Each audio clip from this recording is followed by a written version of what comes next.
जो भी बच्चे बिहार बोर्ड से सेंटर परीक्षा जो एग्जामिनेशन हो रहा है उसके लिए फिजिक्स का मेरे पास पूरा पेपर आ गया है। ऑब्जेक्टिव और सब्जेक्टिव पूरा आपको देने वाला हूं, तो पूरा आंसर को मिलाइएगा। और यही सेम पेपर सभी बच्चों का रहेगा और सेम ऑब्जेक्टिव सब्जेक्टिव रहेगा। तो आप लोग आंसर को ले लीजिए ताकि आपको एग्जामिनेशन में जो सेंटर पे एग्जामिनेशन शुरू हो रहा है उसमें किसी भी प्रकार की दिक्कत ना हो। तो मेरे पास आ गया है इंटरमीडिएट सेंटर पे एग्जामिनेशन 2023 इंटरमीडिएट उत्प्रेरक परीक्षा जो हो रहा है उसके लिए केमिस्ट्री यानी रसायन शास्त्र का पेपर मेरे पास है। और देखिए बहुत सारे बच्चे को फेक वीडियो दे रहे हैं कि यही सही है, बट यहाँ पे अगर सेट कोड है, देख लीजिए मेरी बातों को सुनिए, यहाँ पे सेट कोड है तभी यह सही होगा, वरना आपको बेवकूफ़ बनाया जा रहा है। और यहाँ पे केमिस्ट्री भी लिखा हुआ रहेगा पूरा बड़ा में, है ना, तभी यह ओरिजिनल पेपर है। तो चलिए पहला क्वेश्चन से चलते हैं। तो पहला क्वेश्चन पूछा जा रहा है कि निम्नलिखित में से कौन बेरावादार ठोस है। बेरावादार ठोस की बात किया जा रहा है, तो इसमें से क्या हो जाएगा, कांच हो जाएंगे। तो पहला का आपका right answer option number C के साथ जाइएगा। तो ऑप्शन सी जो भी लगाए हैं बिल्कुल सही है। 2 नंबर को देखिए, तो बोला जा रहा है कि किसी प्रकार के राबा ब्रेबस जालकों में संख्या सबसे अधिक होती है, तो आर्थोरोबिक में होता है। तो ऑप्शन नंबर सी जो बच्चे लगा रहे हैं बिल्कुल सही है। 3 नंबर को देखिए, तो बोला जा रहा है कि निम्नलिखित में से कौन प्रतिचुंबकीय पदार्थ यानी फेरोमैग्नेटिज की बात किया जा रहा है। तो सॉरी यहाँ पे डायमैग्नेटिज की बात किया जा रहा है। 3 का आपका right answer option number B हो जाएंगे, एफी। क्या हो जाएंगे, एफी। चुंबकीय की बात किया जाए तो क्या हो जाएंगे, 3 का आपका राइट आंसर एफ ही हो जाएंगे। गलत है यार। चलिए क्वेश्चन नंबर 3 के बाद हम लोग 4 पे चलते हैं। तो 4 पूछा जा रहा है कि निम्नलिखित में से किस में फ्रेंकल दोष पाया जाता है। तो 4 का आपका राइट आंसर डी हो जाएंगे, हीरा में क्या हो जाएंगे, ऑप्शन नंबर डी यानी डायमंड। आगे बढ़ते हैं 5 नंबर, निम्नलिखित में से कौन आदर्श घोल का निर्माण करता है। तो 5 का आपका राइट आंसर बी हो जाएंगे, HNO3 जेल, ऑप्शन नंबर बी। 6 नंबर को देखिए, तो आइसोटोनिक विलयनों के में बराबर होते हैं। तो 6 यानी घनत्व बराबर होते हैं। तो ऑप्शन ए डेंसिटी हो जाएंगे। इंग्लिश वाले भी स्टूडेंट देखते चलिएगा, ऑप्शन सेम रहेंगे। बर्फ में नमक मिला देने पर बर्फ का तापमान 0 डिग्री सेल्सियस कम हो जाता है, इसका कारण क्या है। तो इसका जो कारण होता है हिमांक का अवनमन, है कि नहीं, depression of freezing point, option number C. चलिए आगे बढ़ते हैं। तो क्वेश्चन नंबर हम लोग देखते हैं 8 को। तो 8 पूछा जा रहा है कि जलीय घोल में क्षार धातु में आयनों की किसका आयन चालकत्व जो होता है सबसे अधिक होता है। तो क्या हो जाएंगे, इसका 8 का आपका राइट आंसर की अगर बात किया जाए तो ऑप्शन नंबर डी हो जाएंगे, Na+ यानी सोडियम प्लस। आगे बढ़ते हैं 9 नंबर को देखिए कि विद्युत धारा की तरह की मात्रा में AgNO3 में घोल के 108 ग्राम सिल्वर को मुक्त करता है। तो 9 का आपका राइट आंसर ए हो जाएंगे, 1 एम्पियर यानी ऑप्शन नंबर ए बिल्कुल सही है 9 के साथ। 10 नंबर को देखिए, बोला जा रहा है कि प्लेटिनियम इलेक्ट्रोड का उपयोग करने तनु H2SO4 में वैद्युत अपघटन करने पर एनोड में कौन सी गैस मुक्त होती है कि नहीं। तो 10 का राइट आंसर ए हो जाएंगे, H2S ऑप्शन नंबर ए। आगे बढ़िए 11 नंबर, किसी इलेक्ट्रोड का मानक ऑक्सीकरण विभव +0.763 वोल्ट है, इसका आयन जो होगा मानक अपचयन विभव कितना होगा। तो 11 का आपका राइट आंसर ऑप्शन की बात किया जाए तो सी हो जाएंगे -0.763 वोल्ट, है कि नहीं। सारा न्यूमेरिकल का क्वेश्चन है बट हम लोग सोल्व कर चुके हैं, तो आपको केवल आंसर को देखना है। 12 नंबर, निम्नलिखित में से कौन आर्हेनियस का समीकरण है। तो बहुत इजी क्वेश्चन है, बहुत बार पूछा गया है। तो 12 का आपका राइट आंसर की बात किया जाए तो ऑप्शन नंबर बी हो जाएंगे, K = AE ΔHRT, option number B बिल्कुल सही है।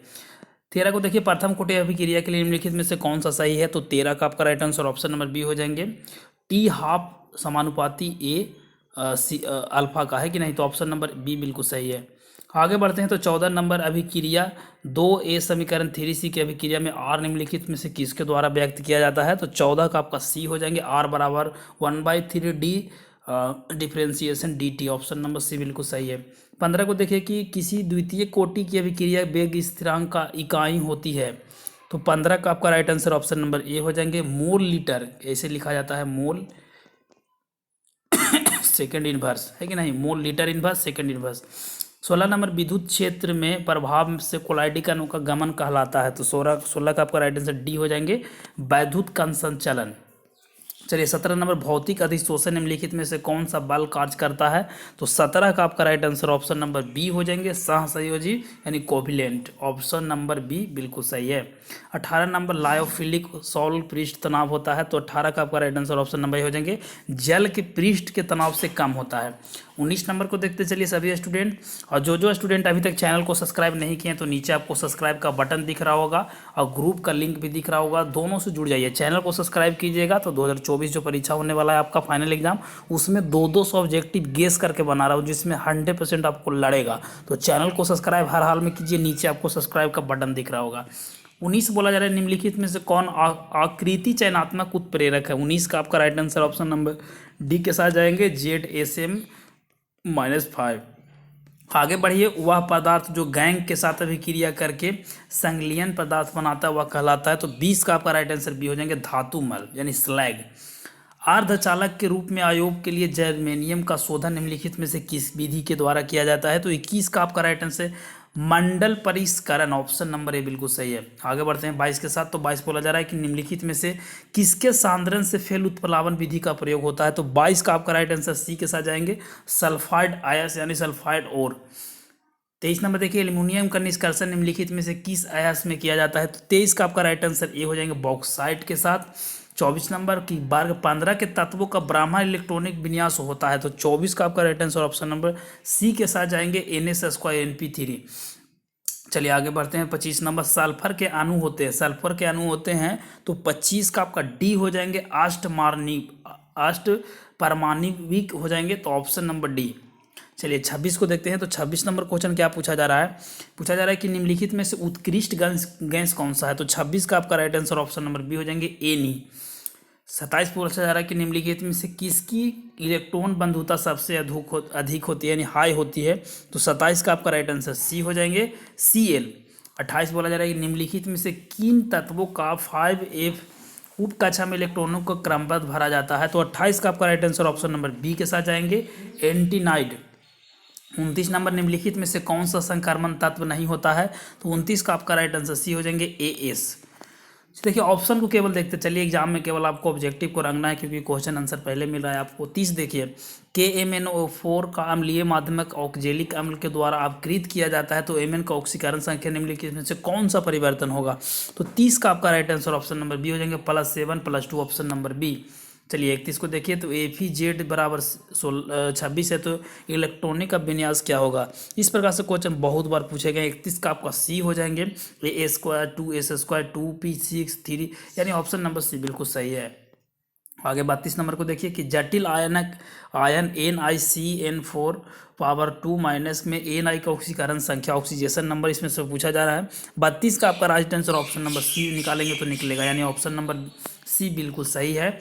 आगे देखिए 33 नंबर की NiCO4 में आइपक नेम पूछा जा रहा है। तो 33 का आपका right answer option number A हो जाएंगे, इलेक्ट्रोकार्बोनिक निकेल 0 यानी ऑप्शन नंबर ए बिल्कुल सही है। 34 नंबर, निम्नलिखित में से कौन क्लोरोफिलिक उपस्थित रहता है। तो 34 का आपका राइट आंसर ए हो जाएंगे, मैग्नीशियम। निम्नलिखित में से किसका उपयोग निश्चेतक रूप में किया जाता है। तो 35 का आपका राइट आंसर की बात किया जाए तो ऑप्शन नंबर ए हो जाएंगे, क्लोरोफॉर्म में। 36 को देखिए, निम्नलिखित में से विनायक हैलॉइड है। तो 36 का राइट आंसर बी हो जाएंगे, CH3 single bond Br double bond CH2 यानी ऑप्शन नंबर बी बिल्कुल सही है। 37 नंबर, निम्नलिखित में से कौन क्लोरल है। तो 37 का आपका right answer option number A के साथ जाएंगे, CCl3CHO। आगे बढ़ते हैं तो क्वेश्चन नंबर अभी क्रिया में पूछा गया है कि इसमें क्रिया विधि कौन सी है। तो 38 का आपका right answer option number B हो जाएंगे, SN² हो जाएंगे। चलिए 39 नंबर, निम्नलिखित में से शुक्ल ईथर मैग्नीशियम अभिक्रिया कर ग्रेनाइड अभिकर्मक बनाता है। तो 39 का आपका राइट आंसर सी हो जाएंगे, C2H5Cl ऑप्शन नंबर सी। चलिए 40, निम्नलिखित में से कौन सा एक जेम डाइलोडाइड है। तो 40 का आपका right answer option number B हो जाएंगे, CH2 single bond CH2 Br यानी ऑप्शन नंबर बी। 41 के साथ जाते हैं तो 41 बोला, निम्नलिखित में से समूही प्राइमरी एल्कोहल में उपस्थित होते हैं। तो 41 का आपका right answer option number B के साथ जाएंगे, single bond CH2OH option number B बिल्कुल सही है। 42 देखिए तो बोला जा रहा है कि C2H5OH एवं CH3 single bond OH single bond CH3 में ये कौन सी है। 42 का आपका right answer option number B हो जाएंगे, क्रियाशील सेमीव्ययी। 43 नंबर, निम्नलिखित में से कौन सा यौगिक कार्बोलिक अम्ल के साथ अभिक्रिया कर ईस्टर बनाता है। तो 43 का आपका राइट आंसर बी हो जाएंगे, एल्कोहल।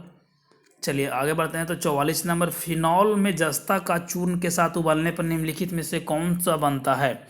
तो 44 का आपका राइट आंसर सी हो जाएंगे, बेंजीन। 43 बोला जा रहा है कि CH3 single bond OH single bond CH2 CH3 का आइपक नेम क्या होगा। तो 45 का आपका राइट आंसर की बात किया जाए तो ये हो जाएंगे, मेथोक्सीएथेन।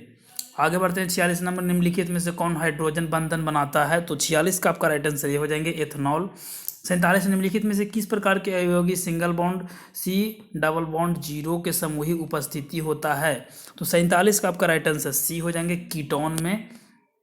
48 नंबर को देखिए कि फॉर्मलिन निम्नलिखित में से किसका वायविक नाम है? तो 48 का आपका राइट आंसर की बात किया जाए तो ऑप्शन नंबर सी हो जाएंगे, मेथनॉल के 40% जलीय घोल का। चलिए आगे बढ़ते हैं। तो 49 में पूछा जा रहा है निम्नलिखित में से किस टॉलरेंस अभिकर्मक कहता है? तो 49 का आपका राइट आंसर सी हो जाएंगे, आयनिक सिल्वर नाइट्रेट। 50 नंबर निम्नलिखित में से कौन सा अम्ल बिग्नोर का में उपस्थित रहता है? तो 50 का आपका राइट आंसर बी हो जाएंगे, एसिटिक अम्ल में। 51 नंबर क्वेश्चन को देखते हैं। तो 51 नंबर क्या पूछा जा रहा है? 51 नंबर पूछा जा रहा है कि निम्नलिखित में से फेलिंग कोहल का अभिकृत नहीं करता है कि नहीं? तो नहीं करता है, तो 51 का आपका राइट आंसर बी हो जाएंगे, एसिटिक अम्ल। 52 नंबर निम्नलिखित में से किस अभिक्रिया का मेथिल एमीन बनाया जाता है? तो 52 का आपका right answer option number B के साथ जाएंगे, हाफ मैन ब्रोमाइड अभिक्रिया। 33 नंबर एमीन निम्नलिखित में से किसका व्युत्पत्र है? तो 53 का आपका right answer option number C, ammonia हो जाएंगे। 54 नंबर एलिनॉल की अभिक्रिया धमोई सल्फ्यूरिक अम्ल के साथ होने से बनता है। तो 54 का आपका right answer option number B हो जाएंगे, सल्फेनिलिक अम्ल। 55 नंबर एस्टेमाइड की अभिक्रिया कास्टिक सोडा की उपस्थिति में Br2 के कराने पर निम्नलिखित में से कौन सा बनता है? तो 55 का आपका right answer option number D हो जाएंगे, मिथाइल एमीन। 56 को देखिए निम्नलिखित में से किसमें जल अपघट्य प्राइमरी एमीन बनाता है? तो 56 का आपका राइट आंसर डी हो जाएंगे, एल्कीहल आइसोसोनाइट। 57 मेथिन आइसोसोनाइट आणविक सूत्र निम्नलिखित में से कौन सा है? 57 का आपका ये हो जाएंगे, रासायनिक सूत्र हो जाएंगे CH3NCO, यानी ऑप्शन नंबर ए। 58 बोला जा रहा है कि यौगिक जो दिया गया है इसमें कौन सा यौगिक है? 58 का आपका ये हो जाएंगे, क्या हो जाएंगे, एटासीड। चलिए आगे बढ़ते हैं।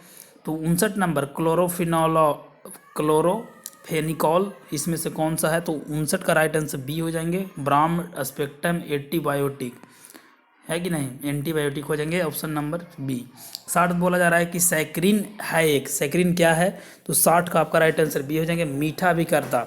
चलिए देखिए 61 नंबर निम्नलिखित में से किस वसा अम्ल के साबुन बनाया जाता है? तो 61 का आपका right answer option number D हो जाएंगे, इनमें से सब है। 62 निम्नलिखित में से कौन सा जैव विघटनीय बहुलक है? तो 62 का आपका right answer option number D हो जाएंगे, नायलॉन 6। 61 नंबर का क्या हो जाएंगे, डी। हाँ बिल्कुल सही है। 62 को देखिए निम्नलिखित में से कौन जैव विघटनीय बहुलक है? तो 62 का आपका राइट आंसर डी हो जाएंगे, 62 का भी डी हो जाएंगे, नायलॉन 6। इसका इनमें से सही होगा 62 का डी होगा, देखते चलिएगा। 63 को देखिए प्राकृतिक रबर निम्नलिखित में किसका बहुलक है? तो 63 का आपका राइट आंसर डी हो जाएंगे, आइसोप्रीन। चलिए आगे बढ़ते हैं। 64 निम्नलिखित में से किसे ईस्टर बंधन है? किसमें ईस्टर बंधन है? तो 64 का आपका राइट आंसर की बात किया जाए तो ये हो जाएंगे टेरिलीन में। 65 निम्नलिखित में से किसका निर्माण संघनन बहुलकरण के द्वारा होता है? तो 65 का आपका right answer option number D हो जाएंगे, नायलॉन 6 में। चलिए 66 एक कार्बोहाइड्रेट यौगिक के कम से कम कितने कार्बन परमाणु होते हैं? तो किसमें कार्बन की संख्या पूछा जा रहा है? तो 66 का आपका right answer option number A हो जाएंगे, 6। चलिए बोला जा रहा है निम्नलिखित में से कौन एस्टियाइड संबंधित है? तो 67 का आपका right answer option number D हो जाएंगे, विटामिन डी। 68 बोला जा रहा है निम्नलिखित में से कौन साधारणतः मानव शरीर द्वारा नहीं बनाया जाता है? तो 68 का आपका राइट आंसर बी हो जाएंगे, विटामिन में। आगे बढ़ते हैं। 69 में डीएनए का कार्य है, तो डीएनए का क्या कार्य है? इसका कार्य होता है इनमें से सभी, चारों ऑप्शन सही है। चलिए 70 को देखिए कि प्रोटीन की अल्फा प्लेटेड सीटेड संरचना निम्नलिखित में से किसका उदाहरण है? तो 70 का आपका राइट आंसर बी हो जाएंगे, सेकेंडरी संरचना यानी सेकेंडरी स्ट्रक्चर, ऑप्शन नंबर भी बिल्कुल सही है। सब्जेक्टिव आप लोग देख सकते हैं, हालांकि सब्जेक्टिव का नेक्स्ट वीडियो में या फिर ग्रुप से जुड़ जाइएगा, ग्रुप का लिंक आपको डिस्क्रिप्शन में दिया हूँ, उससे जुड़िएगा तो सब्जेक्टिव का सोल्व करके ग्रुप में डाल दूंगा, तो ग्रुप से आप लोग जुड़ जाइएगा। इंटर वाला स्टूडेंट का अलग ग्रुप बनाया हूँ साइंस का, तो उसमें जुड़ जाइएगा। चैनल को सब्सक्राइब करके रखिए, इसी तरह से सभी सब्जेक्ट का वीडियो इस चैनल पर अपलोड हो रहा है। सेंटर परीक्षा का और फाइनल परीक्षा का भी तैयारी करवाया जाएगा, तो चैनल को सब्सक्राइब करके रखें। मिलते हैं एक नई वीडियो में, तब तक के लिए जय हिंद, वंदे मातरम।